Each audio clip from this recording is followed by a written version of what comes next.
It's been a decade since we tied the knot. Every year, we've made a point of visiting my in-laws' place during the Christmas holidays. As it does every year, that time is fast approaching again. The truth is, every year's Christmas is a severe strain for me. Yes, that's right. I've been having major issues with my mother-in-law, and just the thought of it weighs me down.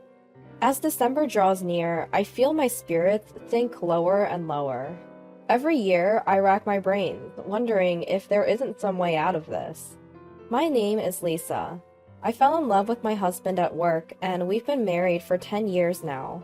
I knew my mother-in-law was a bit of a busybody when we went to announce our engagement, but I never thought things would come to this. I suppose I should have been more level-headed, but at the time, I was so smitten with Paul that I didn't see the signs. I remember it as if it were yesterday. I splurged on famous chocolate as a gift, but my mother-in-law's first words were, "You shouldn't have bothered. I hate chocolate. You were so rude to give me what I don't like." Caught off guard by her words, all I could say was, "I'm sorry. One can tell a lot about you from a simple gift. I wonder if you can get along well with Paul," she said. After 3 years of marriage, I finally got pregnant and I gave birth. My mother-in-law was making a fuss about how useless I was as a wife for giving birth to a girl. Her words hit me hard as I was dealing with my first childbirth. And since then, problems with my mother-in-law only got worse. "Lisa, why didn't you give birth to a boy who will be the heir? We don't need a girl. Please give birth to a boy. If you can't do that, you're disqualified as a wife." Paul should have married a younger wife. A wife older than her husband is the worst. My mother-in-law would say things like that without considering my feelings. Of course, I talked to Paul about it, but he had no intention of defending me. "Don't take everything she says so seriously," he would say, which was just horrible. Each time, I would confide in Sarah, my sister-in-law. I've been getting along well with her since the first time I was dating Paul, and since I'm an only child, I saw her like a real sister. But my mother-in-law would call me every day asking if I had a child yet. I couldn't stand being treated as if my daughter was unwanted. And then my mother-in-law started asking me to send her money behind Paul's back because she was having a hard time. I couldn't ignore the fact that my mother-in-law was in trouble. And then, 2 years after the birth of my daughter, I was blessed with a second child. I thought that if it was a boy this time, I wouldn't be criticized, and I was on tender hooks until I found out the sex of the baby. But when I went for a checkup, the doctor told me it was a girl, and I was at a loss for words. And so began the phone onslaught from my mother-in-law again. "Lisa, don't you know the sex of the baby yet?" "I'm sorry, I don't know yet." "Modern hospitals should be able to tell. There's no way they can't." "I'll let you know as soon as I find out." "I don't want another girl. Sorry." I was so upset and complained to my sister-in-law. And so I gave birth without revealing the sex of the baby. When they told me, "Congratulations, it's a girl," I could only imagine my mother-in-law's demonic face, and all I could do was laugh. And my mother-in-law never once showed up at the hospital. But it was all the better for me. My mother lives 20 minutes away by car, and I had left my older child with her for the birth. My mother brought my daughter to the hospital, and we were happy to have a new family member without anyone complaining. I went back to my parents' house with my mother and my older child for a month. The month I spent relaxing with my mother at home was a time of nostalgia and relief. And when my younger child's 1-month checkup was over, I returned home, but I hadn't heard a thing from my mother-in-law. And then, several months passed, and the usual Christmas holidays were upon us. I was spending every day with a heavy heart, but I couldn't avoid it, and I thought she might be in a better mood once she saw her grandchildren. So I decided to bring a famous cake this time. And on the day, Paul drove us to our usual steak restaurant. As I wondered what would be said, my heart was pounding. When we entered the reserved private room, my in-laws were already there. Despite her grumpy demeanor, the arrival of my brother-in-law and his wife soon had the meal off to a lively start. Of course, the conversation turned to my younger child, and everyone was excited, but I noticed that my mother-in-law's face was tense. I sensed something was wrong and tried to change the subject when, "You can't even give birth to a boy? You're a useless wife! You're not part of this family! My mother-in-law suddenly started saying terrible things. And then she deliberately knocked over the tea that was in front of her. Oh, I'm sorry. If your daughter gets a burn on her face, no one will know she's a girl. Suddenly, I was overcome with rage.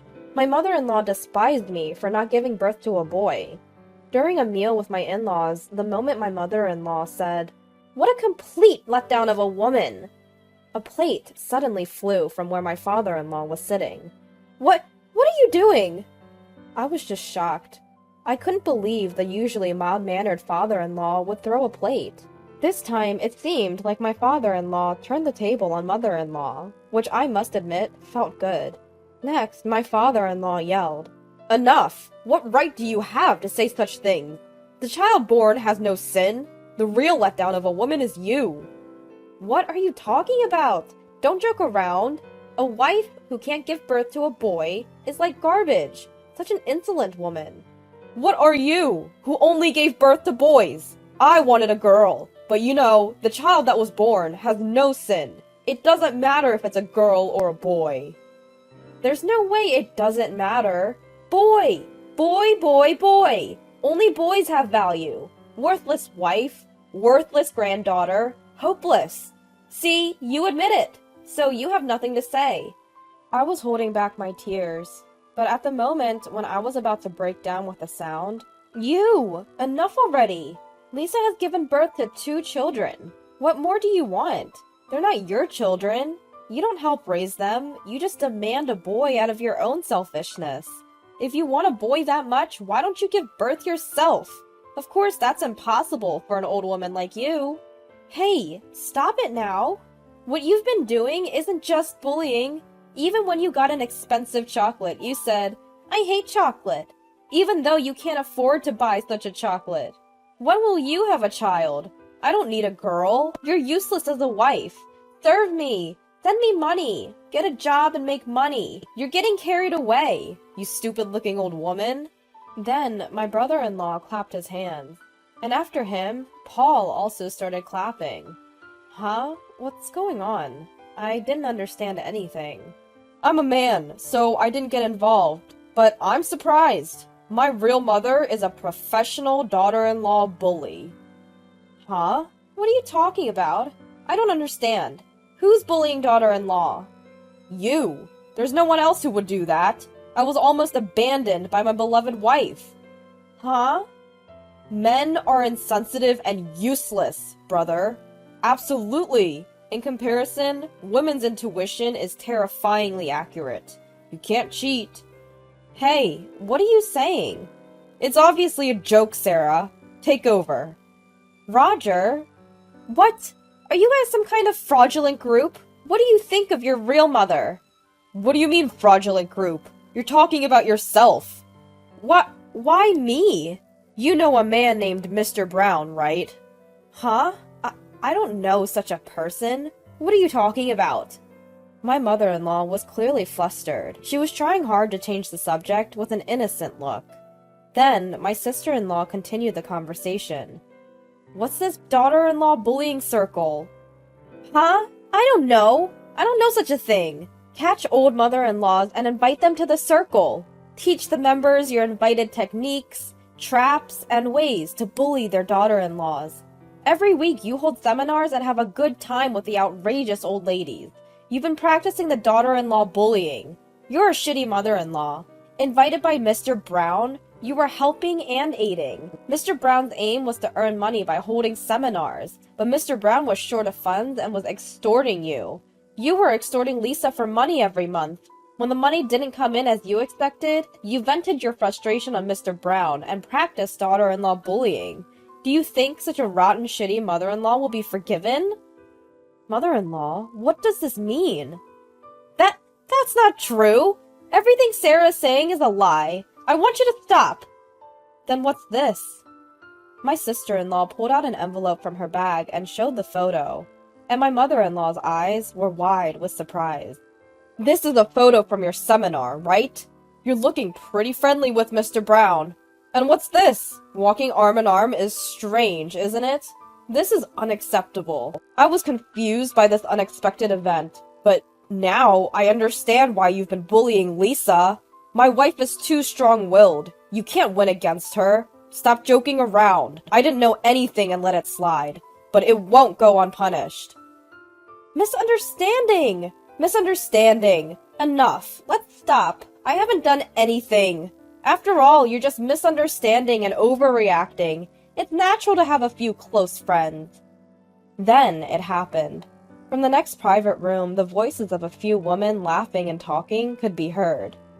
Hey, do you remember? Patricia from the 3rd District who was in the same class at elementary school? Ah, you mean that mean devil Patricia. I heard she got caught by a man and is giving him all her money. And apparently that man has started a mother-in-law harassment circle, where he invites mothers-in-law who want to harass their daughters-in-law and hold seminars or something. Oh, I know! Harassing her daughter-in-law? That's just the kind of thing that devil Patricia would do. And she's apparently investing money every month because the guy is short of money. She seems to be told that he'll return the money tenfold, but that's definitely impossible. That man has a family, and his daughter is disabled and living in a wheelchair. So she's being fooled by such a man and might destroy her own family? It's a wonder that her family hasn't collapsed so far. The face of the mother-in-law rapidly turned pale and stiffened. And then the father-in-law opened his mouth. Your life is over. What are you talking about? I've come this far without knowing what kind of woman you are. All the terrible things you've done to Lisa were simply because you are foolish as a person. Lisa, I am truly sorry. I apologize. It's not your fault. Please don't apologize. What? It sounds like I'm the one who's wrong. Just stop it! I haven't said anything wrong, and I've been complaining because my daughter-in-law isn't good enough. Don't blame me. She's such a terrible daughter-in-law after all. The terrible daughter-in-law is you. You got married, hiding everything from me, then demanded money from the kids when they became independent and give it to other men. You are a scammer, aren't you? A scammer? The fact that I have been serving you until now is true. It's a joke to be called a scammer for that. You've been serving me? What on earth have you done for me? I've been taking my shirts and suits to the dry cleaners myself and mostly have dinner outside, only returning home to sleep. That's right, when we were little, Mom wasn't at home, and dinner was like snacks or sweet buns. We always wondered where she was going. What are you talking about? Exactly. We were told not to tell Dad anything. We thought it was strange from that time. She didn't even come to school for portfolio days or interviews. When I was taking high school entrance exams, the only person who helped me was my teacher. I was in trouble because I didn't know which school to go to. I was moved when I ate good, homemade food for the first time after getting married. Supermarket side dishes were a luxury. How could a mother like that blame Lisa? Lisa is a hardworking mother and a good wife. Don't keep quiet. Say something. You can't say anything. You thought what you've been doing wasn't found out, so you got carried away. You had no idea that the conversation would turn into this today. I wouldn't keep quiet about this. I've been talking to my father-in-law for a long time. What did you say? You have to leave this house today. We're getting divorced. Divorce? Why is this happening? It can't be helped because Lisa is my child, right? They're so close they fight. Don't mess with me. Are you going to play me more? I also knew that you had been cheating on me since your 20s, but I kept quiet because of the children. That's why you can't get rid of the habit of cheating. You're walking arm in arm with a friend? I've never seen such a friend. It's over. Your life ends here. You can do whatever you want from now on. Wow, I didn't expect that. So that's why she wasn't at home. It's impossible not to have time to make dinner for your children. It's funny that such a person was pretending to be a good mother-in-law and complaining. It's not a joke. I've sold our house and all that's left is to submit the divorce papers. I've been fooled for a long time. Now I can live my own life, properly. You sold the house? What are you doing without my permission? I won't get divorced. No matter what you say, it's too late. I don't think I'll ever see you again. If you have any complaints, please contact my lawyer. Huh? What will happen to me from now on? I don't have a house. I don't have any money.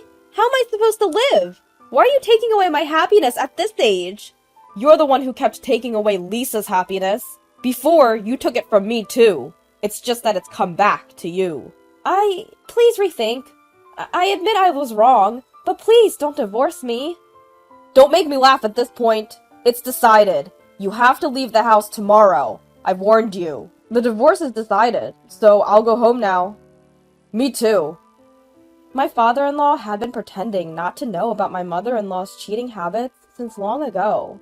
Thinking about my father-in-law's feelings made my heart ache. I can't imagine how much he loves his children.